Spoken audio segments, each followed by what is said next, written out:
Assalamualaikum warahmatullahi wabarakatuh. Pernahkah kita bertanya sejauh mana Ramadan mengubah diri kita? Mari kita renungkan bersama dalam tazkirah Ramadan pada hari ini.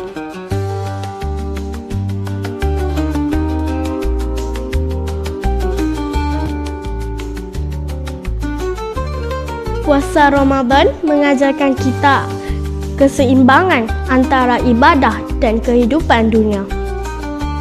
Meskipun kita bersungguh-sungguh mengumpul pahala dalam ibadah, tetapi amanah dan tugas serta tanggungjawab juga mesti dilaksanakan sebaik mungkin. Pasti besar ganjarannya di sisi Allah Subhanahu wa Ta'ala.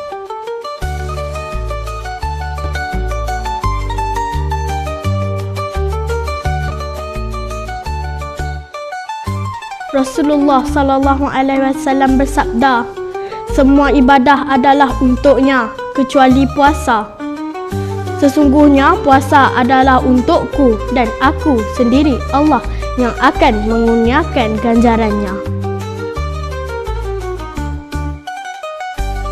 Semoga kita tergolong dalam hamba yang mendapat jalan yang lurus.